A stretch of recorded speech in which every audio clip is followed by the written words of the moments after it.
Copy that. I'll put it in work. CDR, NTD. Go. Your risers and initiate short purge per your EPROC 10.1.1, steps 8 and 9. 10.1.1, 8 and 9 going to work. Copy. CVSE NTD, start and verify recordings of our Orion cameras. Copy. Okay. Well, there you heard it. RSR NTD. RSR.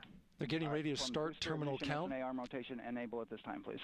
It's currently at T-minus 10 minutes. Once we wrap up this last bit of work, SNA arm rotation enable complete. We're going to start that clock. Copy that. Thank you. Integrity crew, close and lock visors.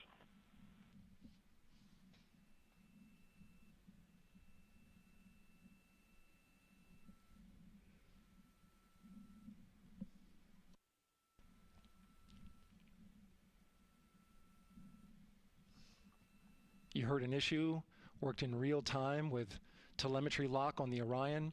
It was transitory. It was very short. They checked the data, confirmed that they had a good lock. This was with the S-band transmitter on the Orion. Worked through that issue, looked at the data, and cleared it. All with the world watching. Impressive work by the launch team. So we have a 2-hour window, which starts in just a few minutes at 6:24 p.m. Eastern Time and goes until 8:24 p.m. Eastern Time.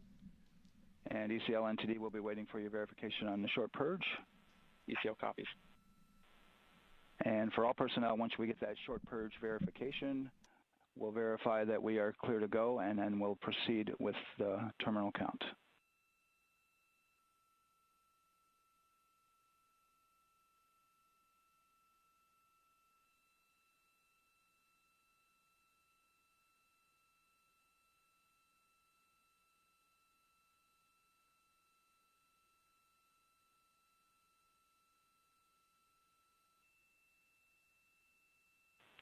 ECL time estimate? About a minute. Copy.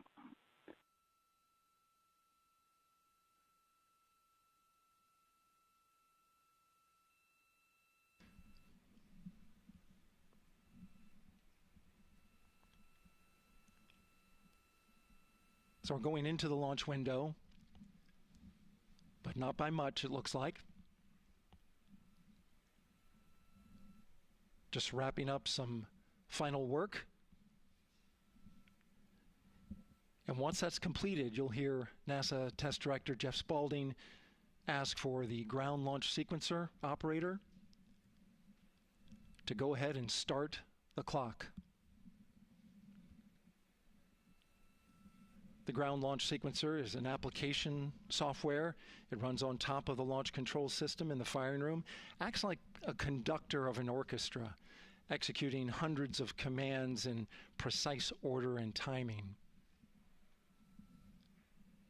It's all autonomous. NTD CCL 212, short purge initiations verified. All right, copy that, and we're verifying our constraints.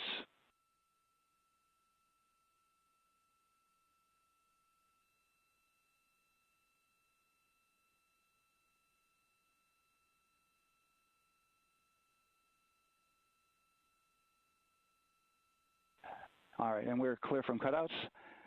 And with that, we're going to resume the clock momentarily. And CGLS, you can resume the clock on your mark. GLS copies. 3, 2, 1, mark. GLS mainline has been initiated. T-minus 10 minutes and counting.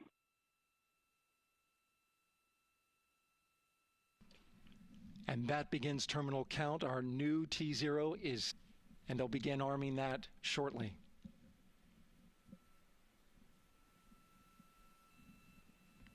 Of course, the launch abort system, great shot there of the crew access arm retracting away. The launch abort system is the tower at the top, and that's what would pull Orion and its crew off the top of the rocket in case of an emergency, whether it's on the ground or in flight. This is critical safety hardware that protects the lives of the astronauts.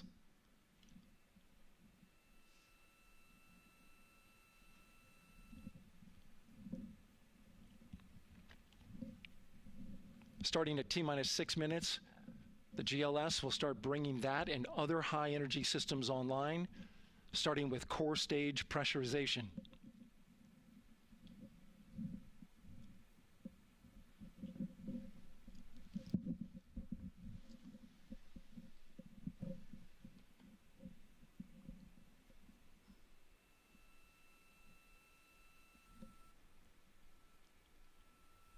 Weather is 90% go. The range is go. All systems are go.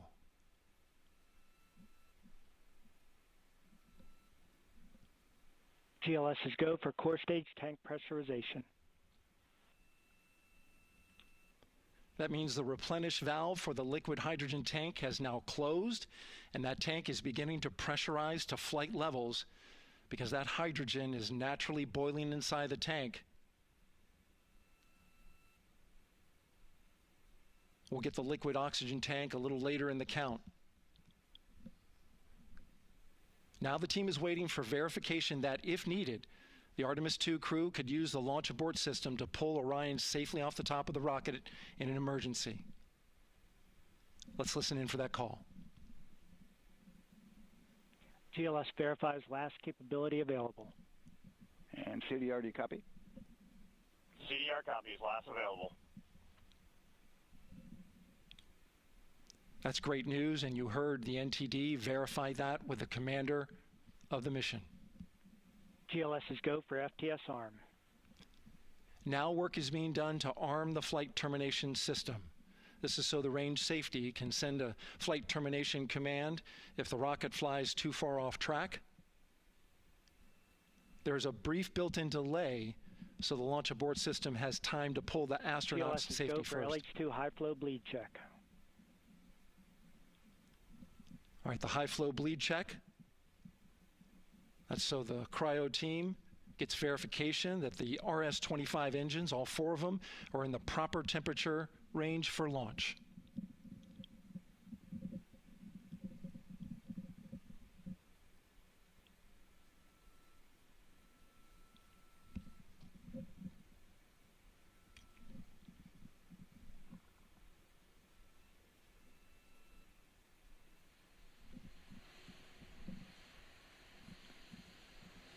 GLS is go for core stage APU start. Core stage APUs start. Those are auxiliary power units, high-speed turbines which provide pressure to hydraulic pumps that steer the RS-25 engines. We're going to see a gimbal test a little later at T-minus 2 minutes and 30 seconds. This is what allows that to happen.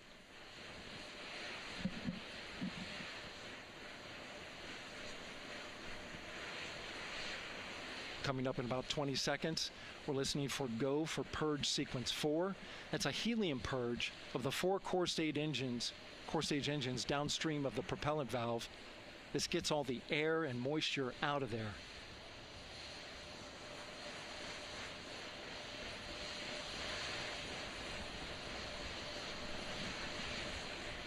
GLS is go for purge sequence 4.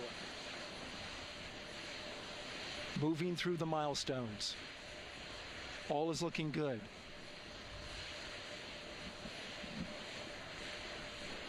Coming up in just a few seconds, we're going to get that thrust vector control actuator test. This is a gimbaling of the engines.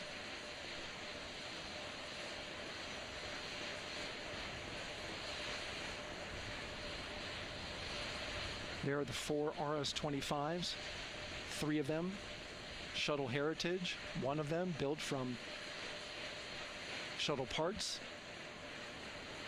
And there you see them moving.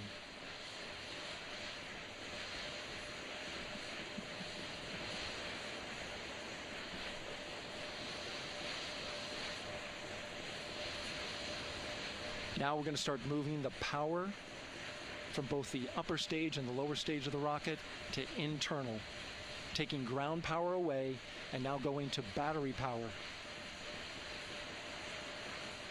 GLS is go for upper stage to internal power. All right, power is removed from the rocket's upper stage, the ICPS, and it's been switched to battery. Same milestone for the lower core stage coming up at T-minus 1 minute and 30 seconds. Right now, The 4-person Artemis II crew is 248,000 miles away from the moon. And if all goes well, they will fly by it in 6 days. GLS is go for core stage to internal power. All right, there's the rocket's core stage, which houses 3 flight computers, is now on its own power.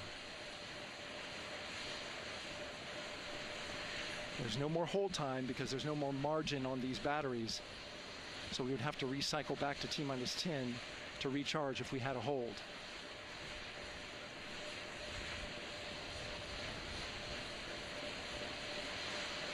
One minute. Right now, the rocket does not know what the T0 is, but coming up at T-minus 33 seconds, control shifts from the ground launch sequencer to the rocket's onboard autonomous launch sequencer, or ALS. The rocket will count itself down, but honor any holds that could come from the ground.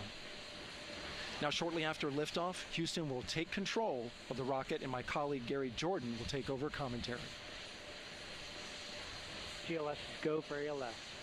Great call out. The rocket is on its own. 4 brave explorers ready to ride the most powerful rocket NASA has ever launched. Sound suppression water is flowing. 15. And here we go. 10, 9, 8, 7. RS-25 engines lit. 4, 3, 2, 1. Booster ignition. And liftoff. The crew of Artemis II now bound for the moon. Humanity's next great voyage begins. Good roll pitch. Roger, roll pitch. Houston now controlling the flight of Integrity on the Artemis II mission around the moon. Integrity, AMT high. AMT high. On time passing 30 seconds into the flights. Integrity passes the alternate beacon. Target milestone. Mission Control Houston seeing good performance on the 4 main engines. Space Launch System core stage. Integrity, 3 miles in altitude. Traveling more than 1,200 miles per hour.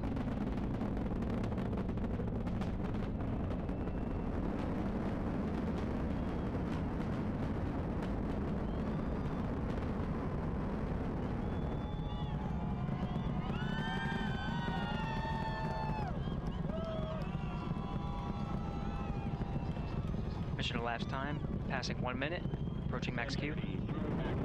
On, Ponce de Leon. Stan, we have you loud and clear on Ponce de Leon. Have you the same? Communication signal transfer confirmed as Integrity and its crew go supersonic. Approaching 90 seconds into the Artemis II mission. Integrity is 14 miles in altitude, 8 miles downrange, traveling more than 2,600 miles per hour.